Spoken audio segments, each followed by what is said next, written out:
Entonces voy a derivar esta función. Me doy cuenta luego que el arco tangente es de este argumento. Por lo tanto, es la derivada del arco tangente del argumento. Acordándome de la fórmula, la derivada con respecto a la variable independiente de un arco cotangente del argumento es menos 1 entre 1 más el argumento al cuadrado por la derivada del argumento con respecto a la variable independiente. Eso quiere decir que lo primero que debo de escribir es el menos 1 entre, disculpen, entre 1 más el argumento al cuadrado. Y si se dan cuenta, todo ese es el argumento. Como ese completo es el argumento, entonces hay que escribir a seno del ángulo entre 3 más 5 por el seno del ángulo, todo ese argumento elevado al cuadrado. Y luego mencionan que hay que derivar el argumento. Pero si yo observo el argumento es una división. Voy a revisar si es la división de dos funciones. Como aquí hay una variable y aquí hay una variable, y esas variables, la variable independiente, quiere decir que efectivamente es la división de dos funciones. Y solamente para recordarles, sabemos que la derivada con respecto a la variable independiente de la división de dos funciones es el denominador por la derivada del numerador menos el numerador por la derivada del denominador entre el denominador al cuadrado. Eso entonces me va a llevar a que todo eso lo debo de escribir adelantito. Y si se dan cuenta, la derivada va a estar media larguita, precisamente porque obedece a una división. Y entonces escribo primero la raya de fracción enorme, y es el denominador, así como va, el denominador que es 3 más 5 seno de teta de la variable independiente. Ese denominador debe estar multiplicado por la derivada del numerador. Pero si ustedes se dan cuenta, el numerador es una constante por un seno. Eso quiere decir que debe de ser la constante por la derivada del seno. Y ustedes saben que la derivada del seno es el coseno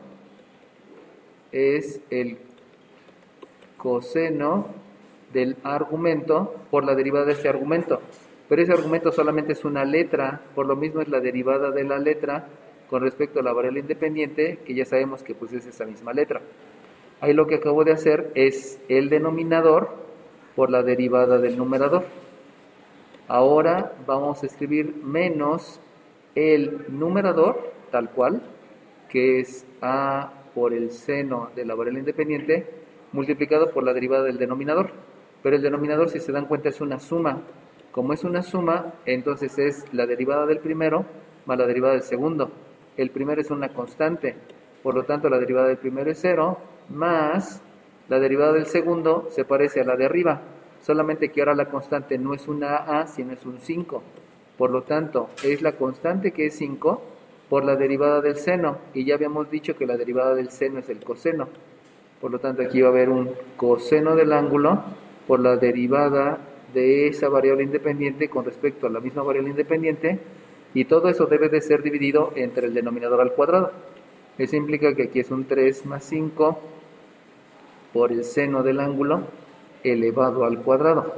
Ahí estoy aplicando una fórmula del arco tangente, una fórmula de la división, una fórmula de la constante por la función y una fórmula de la suma. Son 4 fórmulas que estoy aplicando, pero se aplican directamente en un solo paso y ya escribo nada más el resultado. ¿Por qué sé que debo de empezar por máximo común divisor? Pues porque todos los resultados deben estar factorizados. Ya, es un hecho. Entonces, si se puede, lo hago. Si no se puede, pues no lo hago. Se va a poder, en algunas ocasiones sí y en otras ocasiones no. Recuerden que máximo común divisor está formado de 3 cosas. Lo primero es el número más grande que divide a todos. Por lo tanto, si ustedes revisan, se van a dar cuenta que aquí hay muchas cosas muy raras. ¿Por qué hay cosas muy raras? Porque se supone que tengo un primer término y tengo un segundo término. Entonces, lo que estoy haciendo para poder detectar los números, primero es darme cuenta dónde están los términos. ¿Cómo sé que esos son los dos términos? Pues porque acuérdense que el signo es el que siempre comienza a expresarme un término. Por eso yo sé que este es un término y yo también sé que este es otro término. Partiendo de ahí, si yo veo el número que divide a todo, pues resulta que los números, yo sé que es el 3, el 5 y el 5. Pero también sabemos que no son números, sino son coeficientes. Y eso hace forma al factor común. Y si ustedes se dan cuenta, el 3 y el 5 y el 5, pues no tienen nada que ver porque todos son números primos. Sin embargo, cuando voy al factor común, me doy cuenta con mis ojitos de la cara que en este término tengo un factor común que es la A. ¿Cómo sé que es factor? Pues porque está multiplicando. Y en este segundo me doy cuenta que hay otro factor común que es la A porque está multiplicando. Entonces, nada más de verse y por el análisis de los conceptos que ya sé, entonces podemos decir que la derivada con respecto a la variable independiente de la función que depende de la misma variable independiente va a comenzar con un signo menos, que es el que está aquí. Y en el numerador ya voy a empezar a factorizar. ¿Qué factorizo? Lo dibujo y en el numerador lo primero que factorizo es el A, porque el A es un factor común. Sigo revisando. Le voy a cambiar un poquito de color. Bueno, primero acuérdense, esta A y esta A es el factor común. También yo ya sé que la división de dos diferenciales, esto me da la unidad. Entonces, aunque ahí lo estoy escribiendo, pues sabemos que es la unidad. Y entonces vamos a revisar las demás partes del factor porque es lo que me está deteniendo. Fíjense bien, el primer factor, insisto, es este. El segundo factor es este. Ya detecté un factor común que es la A. Vamos a ver si hay otro factor común. Si ustedes se dan cuenta que hay un 0, eso quiere decir que no hay una propiedad distributiva, porque al sumarle 0 a lo demás, pues sigue siendo lo demás. Por lo tanto, este 5 y este coseno son factores al igual que este seno. Lo que no pasa aquí, si se dan cuenta, aquí tengo dos sumandos. Como tengo dos sumandos, estos no son factores, pero estos sí son factores. Bajo ese análisis, entonces, yo ya había dicho que la A y la A son factores comunes, pero me doy cuenta con mis ojitos de la cara que este coseno y este coseno también es factor. ¿Por qué? Porque ya les había dicho que el 0 no es sumando. Eso hace que esto sea factor junto con eso. Por eso detecto que hay otro factor común.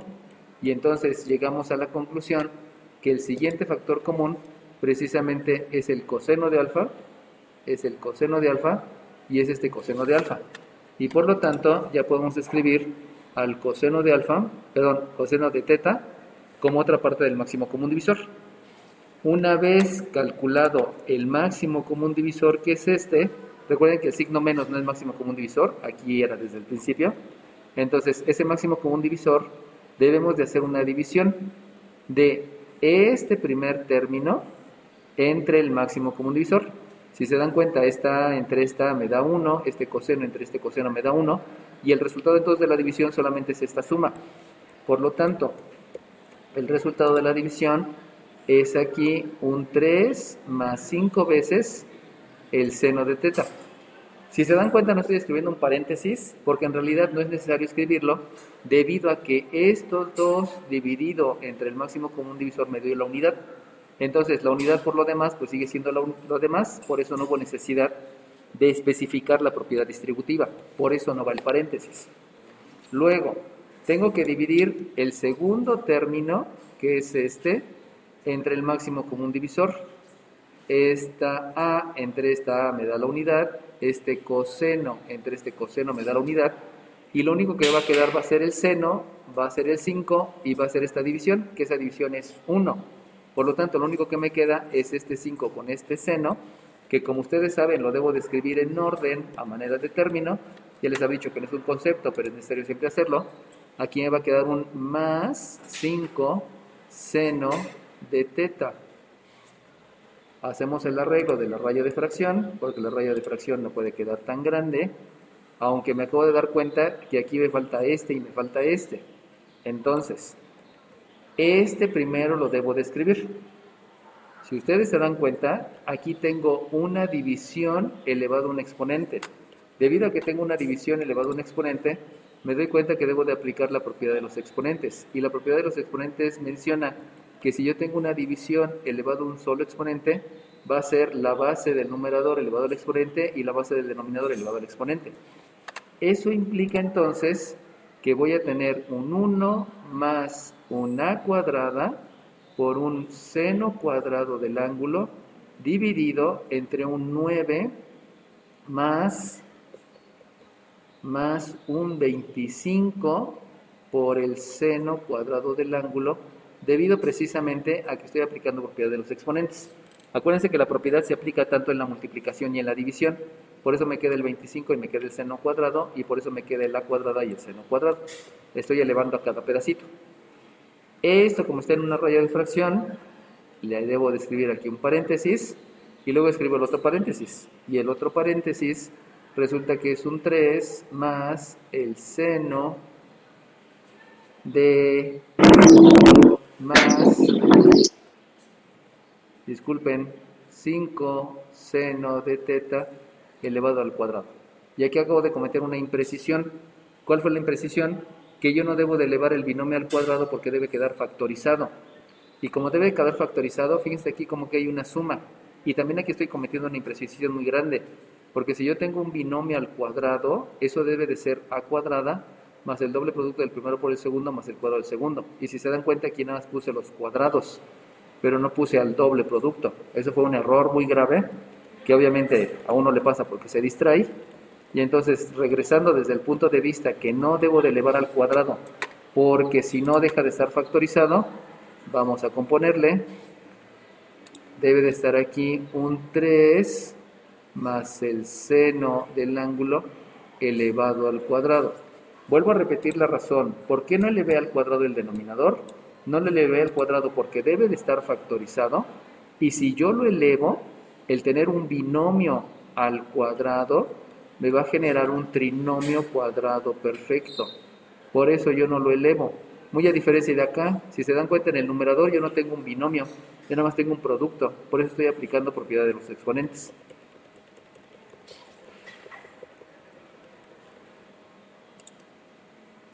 Se me pasó.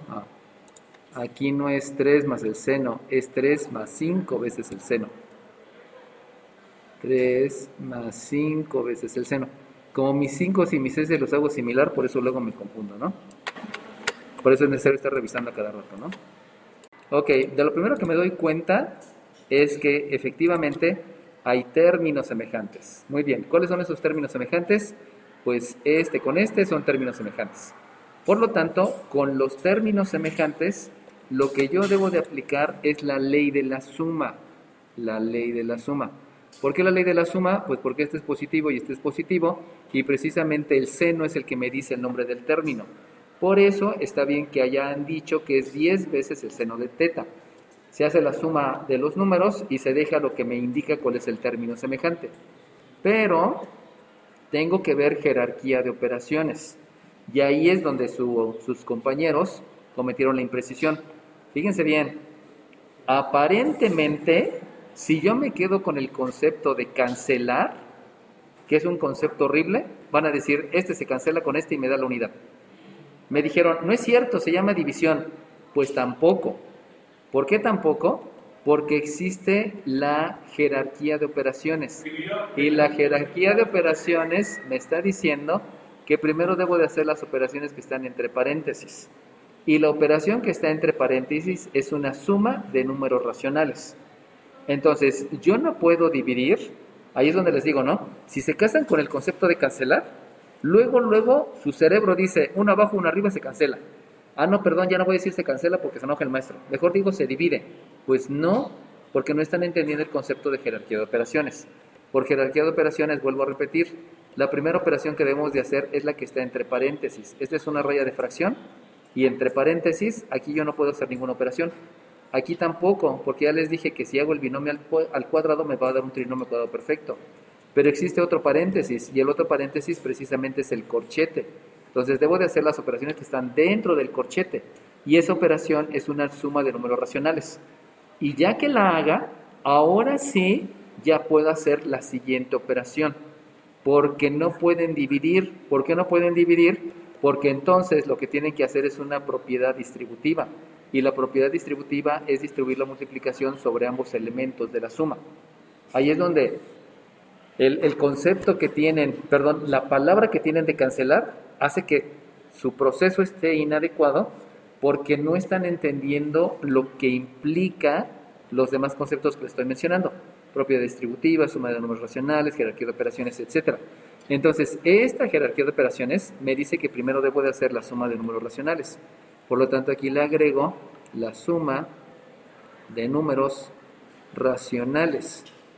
Y debido a esa suma de números racionales, que la tenía desde acá, entonces esto que escribí aquí, esto no es así, porque tengo que hacer la suma de números racionales. Fíjense cómo lo único que hicieron fue transcribir lo que estaba arriba. Hasta me dijeron, pues lo demás queda igual, ¿no? Pues no, aquí hay una suma de números racionales.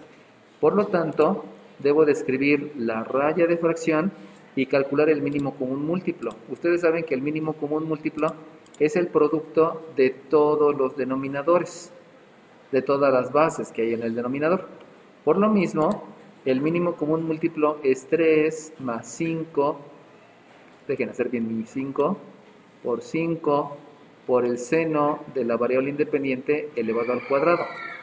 Y entonces, este se va a dividir entre el 1, que me da lo mismo, y por el de arriba, pues sigue siendo lo mismo. ¿Qué es eso mismo? Pues eso mismo es 3 más 5, perdón por hacer el 5 feo, más 5 por el seno del ángulo elevado al cuadrado. Luego viene una operación suma, vamos a escribir la operación suma, y entonces divido el mínimo común múltiplo entre el segundo denominador, lo cual me da la unidad, y la unidad por el de arriba, pues sigue siendo el de arriba. Entonces lo único que voy a hacer es escribir el de arriba tal cual. Voy a hacer un poquito de lado esto para que me dé espacio. Y entonces vamos a escribir por acá el a cuadrada por el seno cuadrado de la variable independiente. Y entonces, ahora sí, en la siguiente, se van a dar cuenta que por jerarquía de operaciones, aquí hay una multiplicación por este y hay una división. Y entonces, ahora sí, por jerarquía de operaciones, yo puedo dividir todo este factor entre este denominador. Ahora sí. ¿Por qué antes no? Porque si se dan cuenta, este denominador no es de todo lo que está entre paréntesis. Esa es la razón por la cual lo que me dijeron, ¿no? ¿Este se divide con este? Pues no, porque no estás dividiendo, estás cancelando. Pero ya le dije dividir, pues no, porque tu concepto no es dividir, tu concepto es cancelar. Y por lo cual, pues ya les di un indicio que lo siguiente que hay que hacer precisamente es dividir. ¿Por qué voy a dividir? Pues por la jerarquía de operaciones, porque ya me di cuenta que ahora sí puedo dividir. Ok. Observo lo que debo de hacer y si ustedes se dan cuenta, por jerarquía de operaciones hay que hacer primero esta operación, pero esa es una propiedad distributiva. No la voy a hacer porque ya está factorizado, por eso no la voy a hacer. Me voy al denominador, por jerarquía de operaciones tengo que hacer esto. Eso que está ahí debe de estar factorizado. ¿Qué es factorizar? Expresar en factores. Si ustedes se dan cuenta, tienen una suma. Por lo tanto, lo único que podría hacer es expresar esa suma como factores. Pero si se dan cuenta, este y este no tienen absolutamente nada en común, porque este es una A y este es un 5. Ya valió. Pero es que tengo el seno. Sí, pero es que si tú elevas al cuadrado, te va a dar un trinomio cuadrado perfecto. ¿Tengo que hacer el trinomio cuadrado perfecto? Sí. ¿Por qué? Porque tú debes de realizar todas las operaciones. Y la operación es que si tú tienes un binomio al cuadrado, te va a dar un trinomio cuadrado perfecto. Oiga, pero esto está factorizado. No, no está factorizado. ¿Por qué no? Porque lo que debe de estar factorizado es todo. No sé si se dan cuenta. Esto es un factor. Esto es un sumando. No es cierto. Este es un sumando y este es otro sumando. Pueden factorizar entre los dos para que complete quede como una multiplicación. Pero no pueden dejar un sumando que esté factorizado. Tiene que estar expresado como una suma porque tú debes de realizar todas las operaciones.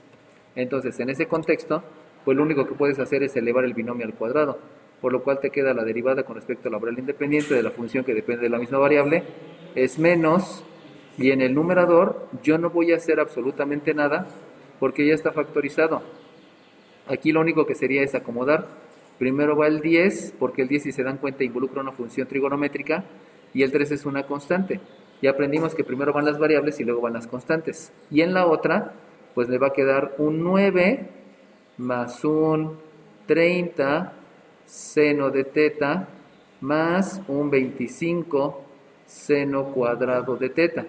Pero ya me estoy dando cuenta que esto está mal acomodado. ¿Por qué está mal acomodado? Porque primero tiene que ir los términos cuadráticos. Entonces, nada más de verse, este orden está bien, pero yo no lo puedo escribir así porque está mal acomodado. Entonces, vamos a escribirlo como se debe. Y primero debo de escribir el 25 seno cuadrado de teta. Luego voy a escribir el más 30 seno de teta. Acuérdense que es el doble producto del primero por el segundo. Y hasta el último voy a escribir el 9. ¿Y por qué dejé este espacio aquí? Pues porque aquí hay otro seno cuadrado. Por lo mismo, aquí voy a escribir más a cuadrada seno cuadrado de teta. Y a lo mejor en ese momento le surge la incógnita. Oye, pero aquí hay un factor común. Perfecto. Pero acuérdate que tienes que factorizar todo, no nada más un pedacito. Es que también aquí hay un factor común. Sí, pero tienes que factorizar todo, no nada más un pedacito. Ese es el detalle. Y como tiene que factorizar todo y no nada más un pedacito, entonces lo adecuado es dejarlo así. ¿Por qué? Porque están realizadas todas las operaciones. No hay raíces en el denominador, no hay exponentes negativos y están realizadas todas las operaciones. Oiga, ¿y por qué no multiplicó acá? Pues porque debe estar factorizado y eso ya está factorizado. ¿Pero puedo hacer la operación? Sí, pero si hacer la operación luego vas a poder factorizar y entras en un bucle. Por lo tanto, tienes que saber cuáles son las razones para decidir hasta dónde llegas y por qué. Lo que yo tengo es la derivada del arco secante y desde ahí viene la primera parte, ¿no? Que de la derivada. Espérenme tantito, creo que aquí ya empezó.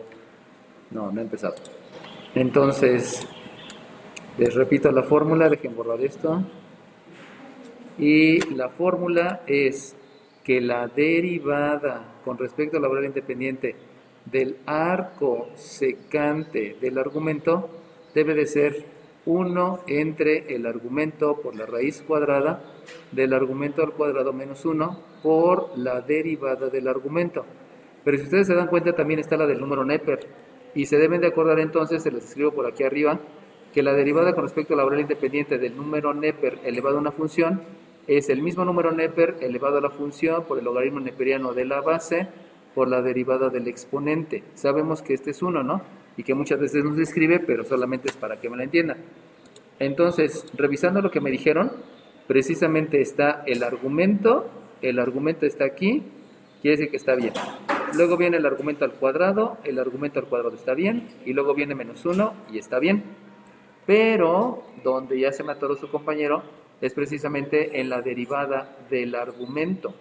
Y la derivada del argumento es la misma potencia tal cual está, multiplicado por el logaritmo neperiano de e, que saben que es la unidad, multiplicado por la derivada del seno. Pero ustedes saben que la derivada del seno es el coseno del argumento por la derivada del argumento, que solamente es una letra, con respecto a la variable independiente, que si se dan cuenta es la misma letra. Ok. Denominador. Eso es un hecho. Entonces, esta raíz, su compañera me la dictó aquí, está bien, no pasa nada. Como es una raíz en el denominador, tienes que multiplicar por la unidad, y la unidad precisamente es la misma raíz arriba y la misma raíz abajo. Pero cuando me lo estuvo dictando, ocurrió que me dictó así, y lo que se le pasó, entre otras cosas, es que debo de aplicar la ley de los exponentes. Y la ley de los exponentes menciona que si tengo una potencia elevado a un exponente, el resultado tiene que ser la misma base elevado a la multiplicación de los exponentes. En otras palabras, hay que multiplicar el seno de alfa por 2. Y si tú multiplicas el seno de alfa por 2, entonces ya no escribes e a la seno de alfa, sino escribes e a la 2 multiplicado por el seno de alfa. Así es como se debe escribir por niveles. Eso implica que también debimos de haber hecho lo mismo aquí, pero está bien, ahí lo podemos dejar porque ese no va a ser un resultado. Ya sabemos que se debe de hacer. Y es más, para darle formalidad, vamos a quitarle este 2, y entonces le escribimos que es e a la 2 seno de alfa y a la 2 seno de alfa. ¿Todo bien hasta ahí? Y luego ella sabe que este logaritmo neperiano es 1, que esta diferencial también es 1. Por eso me dictó solamente el coseno. Pero si se dieron cuenta, en ningún momento me dictó esta E y me dictó esta E.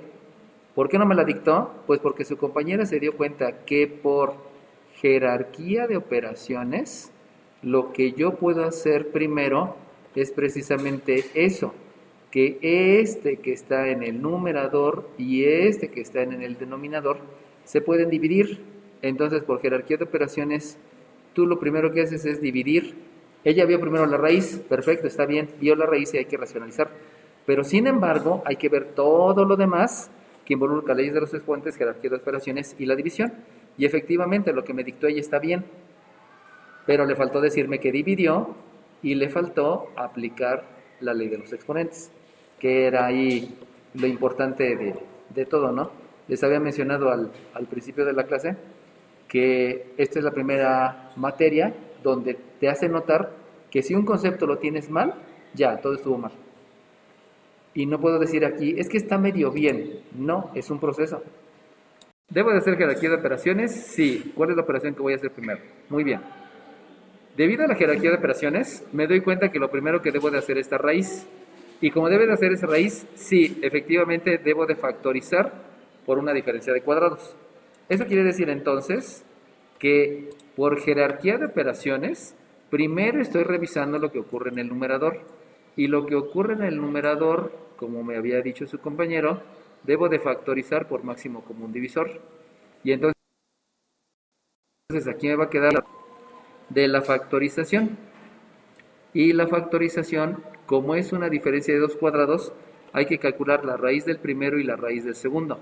La raíz del primero, ya saben que la raíz va a obedecer a que voy a hacer una división de los exponentes. Y por lo tanto, les va a quedar un factor, les va a quedar otro factor.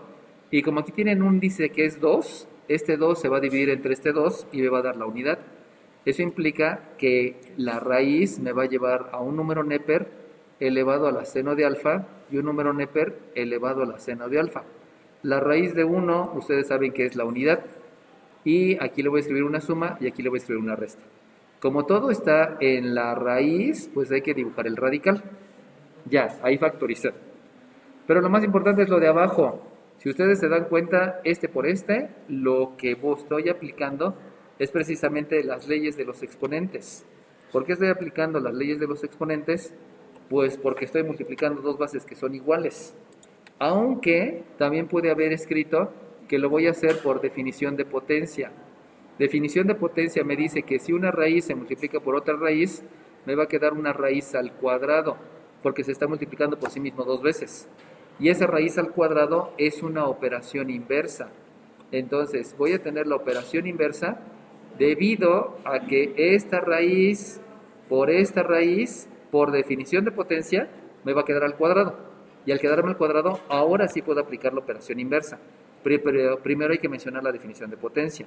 Por lo tanto, la operación inversa me dice que debo de escribir solamente el número original, o sea, el radicando. Y el radicando es es el número Neper elevado a la 2 alfa menos 1. Pero habíamos dicho que eso se va a factorizar. Como se va a factorizar, entonces escribo un número Neper a la seno de alfa más 1, porque ya estoy factorizando, y el número Neper a la seno de alfa menos 1. Si ustedes se dan cuenta, la raíz ya quedó en el numerador, los radicandos están factorizados y no hay exponentes negativos, por lo cual hasta ahí llega acordándome que por aquí me falta un coseno, por lo tanto al final escribo un coseno del ángulo. Acuérdense que estas se llaman funciones exponenciales porque tienen un exponente y esta se llama función trigonométrica, por eso se escribe hasta el final. Y con eso pues ya tengo el resultado.